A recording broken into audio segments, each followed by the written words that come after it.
नमस्ते दोस्तों, आज एक बहुत ही इंपॉर्टेंट ग्लोबल अपडेट लेकर आया हूं। सो फाइनली डोनाल्ड ट्रंप ने अब ऑफिशियली G7 कंट्रीज यानी Canada, France, Germany, Italy, Japan and UK को रिक्वेस्ट किया है कि वो इंडिया और चाइना पर सैंक्शंस और हैवी टैरिफ्स लगाएं, क्योंकि दोनों कंट्रीज अभी भी रशिया से ऑयल खरीद रहे हैं and according to Trump this oil trade is funding the Russia Ukraine war. Trump ने तो चाइना पर 100% तक टैरिफ लगाने की बात की है ताकि रशिया को इकोनॉमिक सपोर्ट कम हो जाए या खत्म हो जाए। लेकिन दोस्तों यहाँ पर एक जबरदस्त आयरनी है। दोस्तों यूएस और यूरोपियन यूनियन खुद भी रशिया से स्ट्रेटेजिक चीजें इंपोर्ट कर रहे हैं, जैसे यूरेनियम, गैस, फर्टिलाइजर्स और रेयर मेटल्स। यानी एक तरफ इंडिया और चाइना को लेक्चर मिल रहा है कि ट्रेड बंद करो, और दूसरी तरफ खुद अपने इंटरेस्ट को प्रोटेक्ट करने के लिए वेस्ट क्वाइटली रशिया से एसेंशियल कमोडिटीज इंपोर्ट कर रहा है। दोस्तों यही है जियोपॉलिटिकल रियलिटी।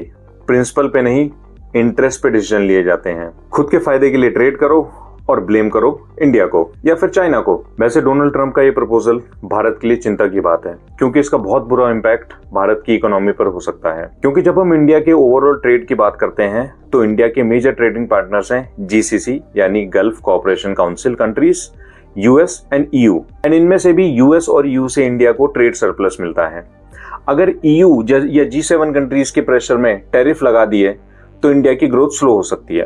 वैसे मुझे लगता नहीं कि ट्रंप ये करने में सक्सेसफुल हो पाएंगे, क्योंकि जर्मनी, फ्रांस और जापान इंडिया के साथ ट्रेड रिलेशंस को स्ट्रॉन्ग बनाना चाहते हैं और ये तीनों ही देश G7 का पार्ट है। इनफैक्ट फ्रांस तो राफेल फाइटर जेट्स की एक 2 लाख करोड़ की मेगा डील इंडिया के साथ नेगोशिएट कर रहा है। यानी बायलेटरल टाइज स्ट्रॉन्ग है despite US pressure. On the other hand अगर सैंक्शंस लगते हैं तो शायद इंडिया, चाइना और रशिया और क्लोज हो सकते हैं। ब्रिक्स पार्टनरशिप भी स्ट्रांग हो सकती है। इनफैक्ट ग्लोबल सप्लाई चेन पूरी तरह शिफ्ट हो सकती है। In my opinion chances are very less कि जर्मनी, फ्रांस या फिर जापान इन हैवी टैरिफ्स के लिए एग्री होंगे, और अगर ट्रंप ने बहुत प्रेशर किया तो शायद इनिशियल टैरिफ से भारत को थोड़ा झटका लग सकता है। But I am sure as a country we will stand strong.